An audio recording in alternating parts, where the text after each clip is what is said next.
Dicen que Keiko Fujimori, la que según las encuestas ganaría las elecciones el próximo 5 de noviembre en el Perú, es promar para Bolivia. Keiko Fujimori le lleva como 6 a 7 puntos de diferencia a Ollanta Humala. Lo que quiere decir es que si quiere gobernar bien el Perú tendrá que escuchar también a Humala en lo que va de los próximos años en el Perú. ¿Quién va a gobernar el Perú? ¿Keiko Fujimori o Alberto Fujimori? Esas preguntas esta noche serán absueltas. Todo pulmón entra en esa carrera electoral en el Perú para visualizar lo que puede pasar en esa segunda vuelta el próximo 5 de junio. Y esta noche, en exclusiva en este programa de televisión, el hermano de Alberto Fujimori. Será cuestión de minutos nada más. Comenzamos. Buenas noches. Semana de la decisión final. En Perú se preparan a vivir la segunda vuelta para elegir mediante voto a uno de los dos candidatos, Ollanta Humala o Keiko Fujimori. Esta noche giramos la mirada hacia este importante proceso que vivirá nuestro país hermano. Santiago Fujimori, hermano del expresidente Alberto Fujimori, congresista y hombre fuerte dentro de la campaña de Keiko, hablará esta noche a través de un contacto exclusivo con todo a pulmón. La segunda vuelta de las elecciones en el Perú se vienen prácticamente a semanas. Ha impresionado el repunte, aunque con escaso margen, de la hija de Alberto Fujimori, Keiko Fujimori. Hay una intensa campaña de gente muy conocida en Lima que ha estado pegado al expresidente peruano, pero también la familia Fujimori. Esta noche tenemos en exclusiva desde Lima, Perú, unos minutos con el hermano del expresidente peruano, Alberto Fujimori. Está con nosotros el señor Santiago Fujimori, a quien vamos a darle la bienvenida hasta Lima, Perú. Señor Santiago Fujimori, muy buenas noches, bienvenido a Todo Pulmón. Señor Arandia, muy buenas noches y un saludo muy cordial a todo el pueblo boliviano. Señor Santiago Fujimori, estamos a semanas de una nueva elección en el Perú. La familia Fujimori, se lo pregunto así en general, parece repuntar en el tema de las encuestas, ¿o hay que hablar de Keiko, simplemente Keiko? Sí, simplemente Keiko, porque Keiko es la candidata y sí, las últimas encuestas revelan que Keiko está subiendo, se está consolidando esa tendencia a la subida. Ya hay más o menos como algo así como 6 puntos de diferencia. Esperamos nosotros con mucho optimismo que el día 5 de junio pues Keiko pueda resultar la candidata ganadora de estas elecciones. Don Santiago Fujimori, ¿a qué cree que se debe el repunte de Keiko cuando Humala tomaba la delantera en las primeras electorales? Bueno, cuando el señor Humala ganó en primera vuelta con una diferencia de más o menos de 10 puntos, Keiko quedó en segundo lugar con 23%, mientras que el señor Humala tenía algo así como un poco más de 33%. Sin embargo, ya cuando se inicia la segunda vuelta, comienza una tendencia ascendente de parte de Keiko, con una velocidad bastante notoria. Yo decía que Keiko estaba ascendiendo con una velocidad geométrica, mientras que el señor Humala simplemente como una velocidad aritmética. De tal manera que cuando estuvimos más o menos en 39% por parte de Keiko, el señor Humala apenas había subido algo así como a 40%. De tal manera que Keiko había subido en escasas semanas algo así como de 10%. Y decíamos que esta era una tendencia ascendente y que con el transcurrir de las semanas esa diferencia se iba a acrecentar y se iba a consolidar la ventaja al 5 de junio.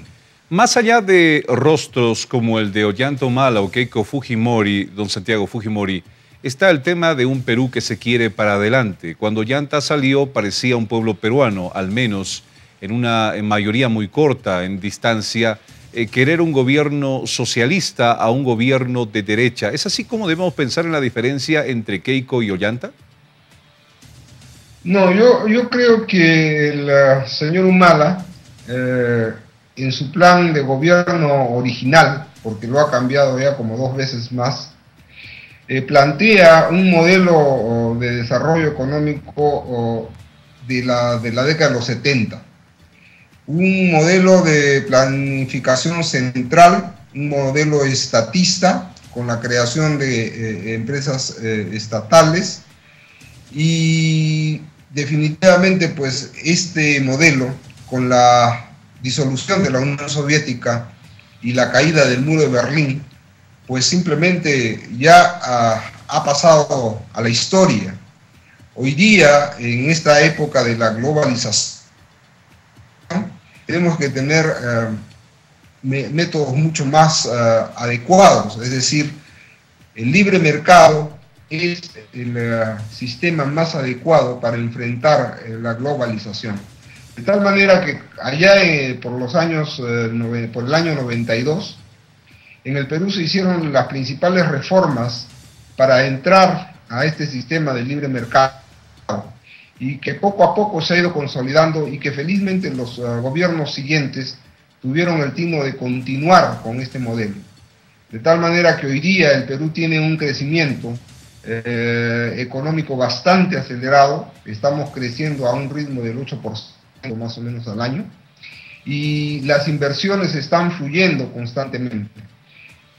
Si volvemos a la década de los 70, es decir, a utilizar modelos de la década de los 70, nosotros estamos absolutamente seguros que los flujos de inversión se van a detener, y más bien muchos de los capitales que están ingresando al Perú podrían retirarse. Ese es el gran riesgo que ofrece el modelo del señor Humala y el modelo de Keiko.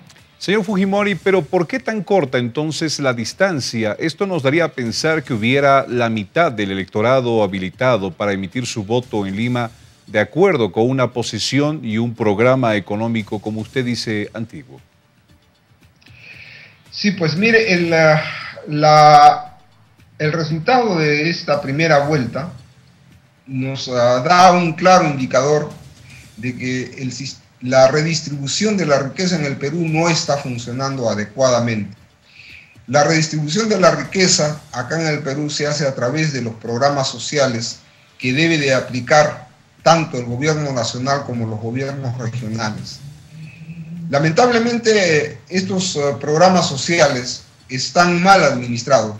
Hoy día se puede decir, lo dicen los principales analistas, que de 100 soles que se pueda destinar a un programa social, 45 soles van a gasto de planilla, es decir, a la administración del programa mismo. Y hay más o menos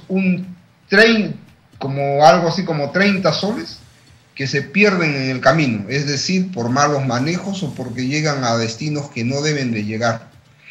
Y simplemente llega donde debe llegar, es decir, a la población más necesitada, llega pues un 20 o 25 soles, ¿no? Esa es más o menos la proporción. Quiere decir que hay demasiada insatisfacción por parte de la población de menores recursos por este sistema de redistribución de la riqueza. Keiko, en su programa de gobierno, plantea una mejor administración, más eficiencia en los programas sociales, para que de esta manera el Estado pueda llegar a donde debe llegar, y es decir, pueda cumplir con el objetivo esencial de cada Estado, es decir, brindar seguridad, brindar educación, brindar salud. Estamos con don Santiago Fujimori, además de hermano del expresidente peruano Alberto Fujimori, jefe de campaña de Keiko Fujimori, actual congresista allá en el Perú. Pero esta diferencia entra un poco más en temática, señor Santiago. Está en que si Keiko gana por ese pequeño margen de diferencia en las próximas elecciones, tendrán no más que escuchar las voces de esa otra mitad del electorado que está apoyando el plan de Ollanta Humala. ¿Esto cuán evidente es? Sí, bueno, se tiene que hacer un programa de concertación, pero siempre enmarcado en lo que es el libre mercado. Eso como una cuestión esencial. En segundo lugar, el replanteo total de los programas sociales. En la década de los 90, allá por el año 94-95, el gobierno de Alberto Fujimori tuvo un planteamiento de programa social que fue reconocido tanto por el Banco Mundial como el Banco Interamericano de Desarrollo, como un modelo ejemplar. Es decir, en FONCODES, que era la entidad encargada de desarrollar los programas sociales para el segmento de población de pobreza extrema, se establecieron dos conceptos fundamentales. El concepto de núcleo ejecutor, es decir, que la misma población, la misma comunidad, administrara esos proyectos de desarrollo. Y en segundo lugar, para reconvertir estos programas asistencialistas a programas productivos, se estableció lo que nosotros llamábamos en esa época los racimos productivos. Don Santiago Fujimori, pero usted está en la lógica de que va a tener que haber una especie de escuchemos al otro lado, el lado de Ollanta Humala, si Keiko gobierna Perú. Sí, es que no es escuchar al lado de Ollanta Humala, sino escuchar la voz de las clases más necesitadas en el Perú, la voz de más o menos 10 millones de personas que están viviendo en una pobreza y que no les llega los beneficios del crecimiento económico. Nuestro planteamiento es bastante claro, que el crecimiento económico pueda ser redistribuido equitativamente entre toda la población peruana. Ese es la clave y ese es el mensaje que ha dado el resultado de la primera vuelta electoral. Una economía activa con tintes de socialismo entonces, don Santiago Fujimori. Yo no diría que un tanto socialista, sino que yo creo que una economía de una sociedad avanzada siempre debe de buscar la equidad. Una sociedad que tenga equidad va a tener por consecuencia va a tener el concepto de justicia bastante claro. Ese es el fundamento y el objetivo de un programa de gobierno de este tipo, ¿no? Señor Santiago